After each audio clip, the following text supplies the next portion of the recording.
नमस्कार विद्यार्थी मित्रो, आपलं स्वागत आहे माझ्या दिल का साज या यूट्यूब चॅनलवर। तुम्ही जर या चॅनलवर नवीन असाल तर लाल अक्षरात दिसणाऱ्या सबस्क्राइब या बटनावर क्लिक करा व त्यासमोर बेल आयकॉनमधील ऑल हे ऑप्शन सिलेक्ट करा, जेणेकरून सर्वात प्रथम तुम्हाला माझ्या नवीन येणाऱ्या व्हिडिओची माहिती मिळेल। धन्यवाद।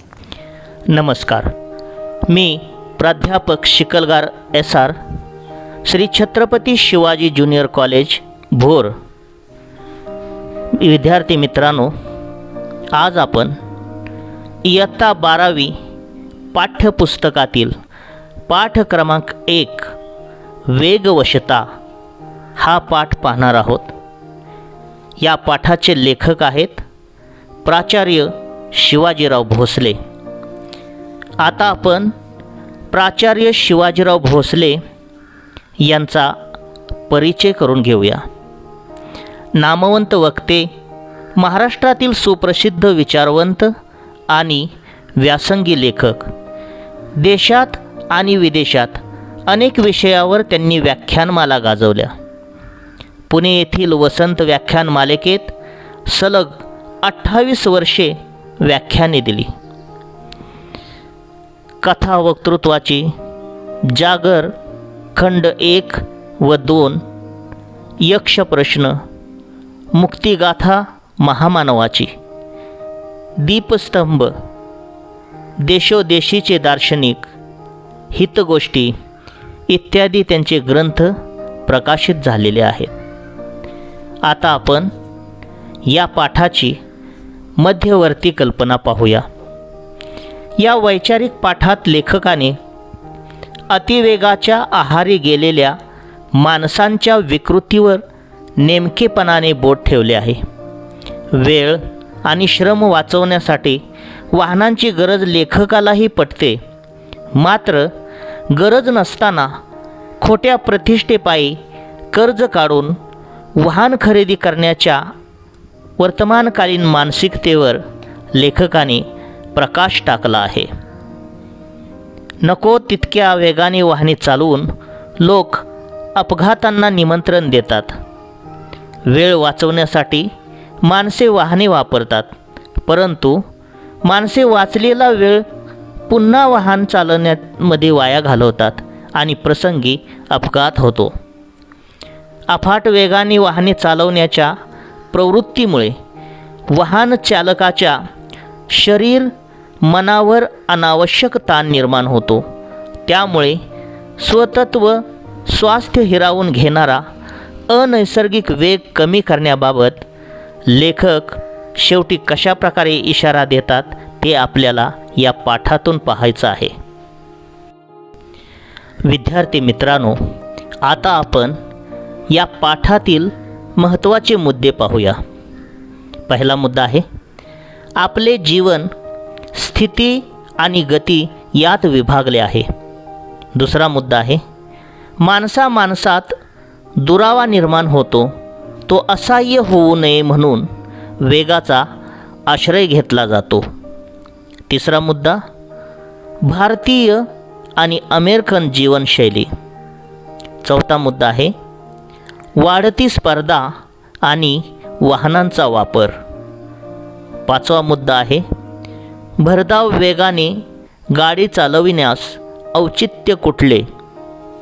आणि सहावा मुद्दा आहे, रात्रीच्या प्रवासाची गरज।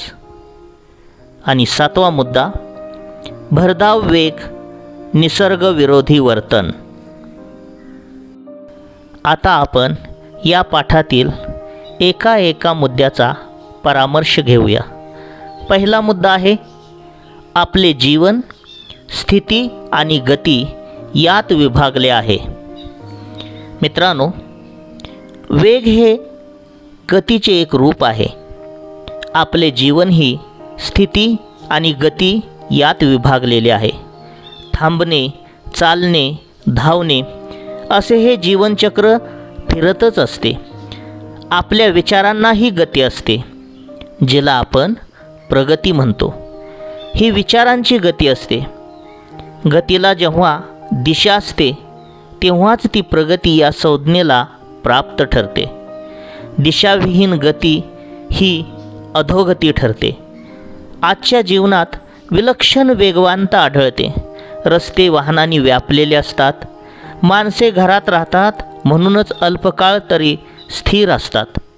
एरवी ती गतिपायी आगतिक होतात. अहोरात्र भरभरणारी आणि थरथरणारी वाहने पाहिली म्हणजे आश्चर्य वाटते. ही वाहने आली कोठून आणि आली कशी आणि कशासाठी? पूर्वी देशोदेशीचा इतिहास घडला, लोकांनी जगप्रवास केला, पण आजच्या एवढी अवखळ वाहने कोठे दिसत नव्हती. आता माणूस दारात आला की वाहनावर आरूढ होतो. थोडा वेळ असतो, कामे बरीच असतात, पायी चालत ती उरकता येत नाहीत. जीवन हे दशदिशांना विभागलेले आहे. मुलांची शाळा एका टोकाला, आपले कार्यालय दुसऱ्या टोकाला, मंडई एका बाजूला, तर दवाखाना दूर कुठल्या तरी दिशेला. जीवनाची ही टोके सांधणार तरी कशी, जोडणार कशी? शेवटी गती ही घ्यावीच लागते. परंतु यथाप्रमाण गती ही गरज आहे व अप्रमाण, अवास्तव आणि अनावश्यक गती ही विकृती आहे. आपली कामे यथासांग पार पाडावीत एवढा वेग जीवनाला असावा. त्यापेक्षा अधिक वेग म्हणजे अक्षम्य आवेग म्हणावा लागेल आणि तो आत्मघातकी ठरतो. विद्यार्थी मित्रांनो, यानंतर दुसरा मुद्दा, पुढचा मुद्दा आहे माणसात दुरावा निर्माण होतो, तो असह्य होऊ नये म्हणून वेगाचा आश्रय घेतला जातो. नोकरीमुळे, शिक्षणामुळे, उद्योग व्यापारामुळे किंवा अन्य कारणामुळे माणसात दुरावा निर्माण झालेला असतो. अंतरावरच्या गोष्टींशी जवळीक साधण्याकरिता दूरवर जावे लागते आणि हा दुरावा असह्य व जाचक झाल्यामुळे लोक वेगाचा आश्रय घेतात. पुढचा मुद्दा आहे भारतीय आणि अमेरिकन जीवनशैली. अमेरिकेसारख्या विकसित देशात माणसे वेगाने जीवन जगतात. घरोघर आणि दरडोई वाहन उपलब्ध असते. रस्ते रुंद, सरळ, निर्विघ्न आणि एकमार्गी असतात. घरे, कार्यालये, बाजारपेठा यात निदान 100 मैलाचे अंतर असते. जवळच्या जवळ सर्व काही नसते आणि त्यामुळे त्यांना वेगाचा आश्रय घ्यावा लागतो. मात्र भारतीयांनी अमेरिकन जीवनशैली पत्करण्याचे कारण नाही. आपल्याकडे अंतरे कमी आहेत, माणसे खूप आहेत, कामे फारशी नाही आहेत, जीवनाची टोके सहज सांधता येतात. थोडी त्वरा करावी लागते, पण भरधाव वेगाने अंतर काटावे अशी स्थिती नसते. मुंबईसारखे विस्तीर्ण नगर गाड्यांनी सांधलेले असते. गाड्या रुळावरून चालतात, त्यात भरकटणे फारसे नसते. गाडीत चढले म्हणजे माणसाचे धावणे थांबते. खरी अडचण असते ती रस्त्यावरून येणाऱ्या जाणाऱ्या 2 आणि 4 चाकी वाहनांची. त्यांचा वेग मर्यादित ठेवला तर ती साधने म्हणून उपयोगी पडतात. वेळ आणि श्रम वाचवण्यासाठी त्यांचा उपयोग होतो. पण अनेकदा असे घडते की वाचलेला वेळ घालवावा कसा हे कळेनासे होते आणि मग तो घालविण्यासाठी पुन्हा माणसे वाहनाच्या आहारी जातात. आरंभी माणसे वाहनावर स्वार होतात आणि मग वाहने माणसावर स्वार होतात, म्हणजे त्यांचा नक्कीच अपघात होतो. कामापुरते आणि कामासाठी वाहन आणि आटोक्यात राहील तेवढाच वेग हे तंत्र अनुसरले तर जीवन अर्थपूर्ण होईल. आपले जीवन अधिक प्रमाणात आपल्या वाट्याला यावे, ते कृतार्थाने जगता अनुभवता यावे, त्यासाठी उसंत लाभावे म्हणून वाहनाचा वापर करायला हवा.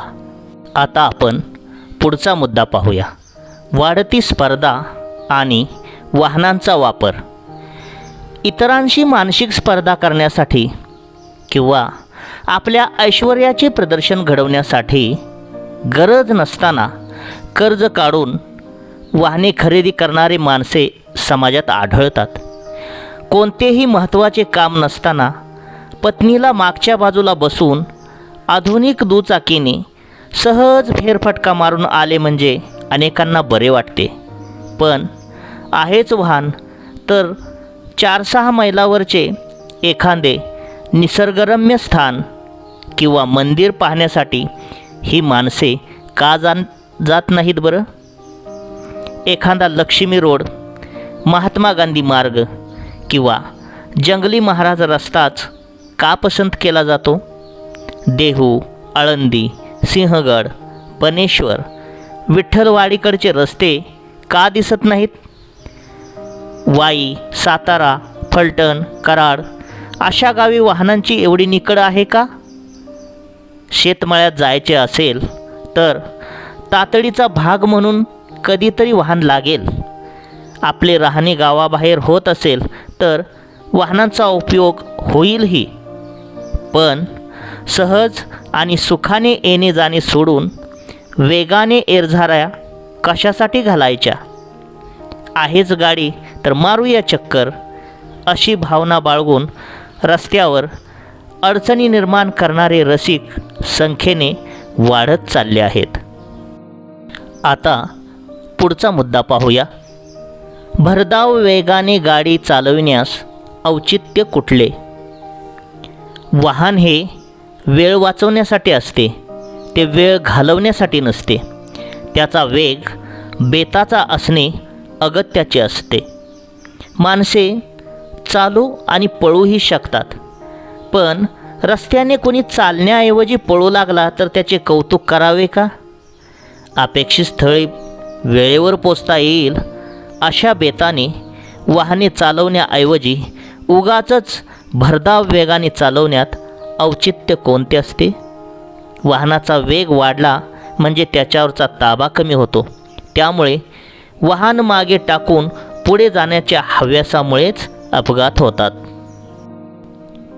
या पुढचा मुद्दा आहे रात्रीच्या प्रवासाची गरज. खरोखरच रात्रीच्या प्रवासाची गरज आहे का? एखादा नोकरीचा इंटरव्ह्यू, तातडीची औषधे, रक्तपोहोच सेवा किंवा यासारखे एखादे तातडीचे काम याकरिता अपवादात्मक परिस्थितीमध्ये रात्रीच्या प्रवासाची वेगाची गरज असते. पण हा वेग अवेग नसून योग्यच असला पाहिजे. आणि खरोखरच रात्री भरधाव वेगाने प्रवास करून पार पाडावीत एवढी महत्त्वाची कामे दरवेळी असतात का? हाच एक मोठा प्रश्न आहे. यानंतर शेवटचा मुद्दा भरधाव वेग, निसर्गविरोधी वर्तन. वाहनाचा वेग अनिवार्य झाला तर चित्ताची व्यग्रता वाढते. डोळ्यावर, मनावर, शरीरावर ताण पडतो. शरीरभर अनावश्यक स्पंदने निर्माण होतात. हादरे बसून मज्जातंतू आणि मणके कमकुवत होतात. कमरेची आणि पाठीची दुखणी ही वाहनधारकाची तर व्यताच असते. उठणे, बसणे, चढणे, उतरणे, चालणे, वळणे, वर खाली पाहणे या मुक्त हालचालीचे संगीत विसरून स्वतःला वाहनाशी जकडून ठेवणे आणि वाहनाचा वेग अंगीकारून आपल्या शरीर व्यापारात अडथळे निर्माण करणे हे धोरण निसर्गविरोधी आहे. आरोग्याची हानी करणारे वाढता वेग म्हणजे ताण. जीवनातले ताणतणाव वाढवून पोहोचणार तरी कोठे आपण? आपले स्वतत्व आणि स्वस्थता हिरावून घेणारा अस्वाभाविक वेग कमी करणे हे आपले कर्तव्यच आहे. उगाच भावविवश होऊन वेगवश होऊ नये.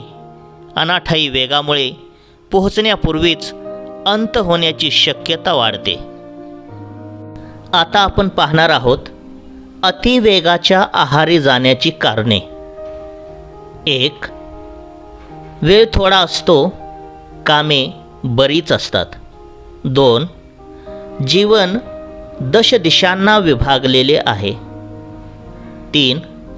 वाचलेला वेळ कसा घालवायचा हे कळत नाही, म्हणून तो घालविण्यासाठी माणसे पुन्हा वाहनावर स्वार होतात. 4. इतरांशी मानसिक स्पर्धा करण्यासाठी. 5. ऐश्वर्याचे प्रदर्शन घडविण्यासाठी. पुढे दिशाविहीन गती ही अधोगती. दिशाविहीन गतीमुळे काय काय होते ते पाहूया. 1. चित्ताची व्यग्रता वाढते. 2. डोळ्यावर, मनावर, शरीरावर ताण पडतो. 3. शरीरभर अनावश्यक स्पंदने निर्माण होतात. 4. हादरे बसून मज्जातंतू आणि मणके कमकुवत होतात. 5. उठणे, बसणे, उतरणे, चढणे या मुक्त हालचालीचे संगीत विसरून आपण स्वतःला वाहनाशी जकडून ठेवल्याने आरोग्याची हानी होते. विद्यार्थी मित्रांनो, हा पाठ आपल्याला समजला असेल अशी आशा करतो. जय हिंद, जय भारती.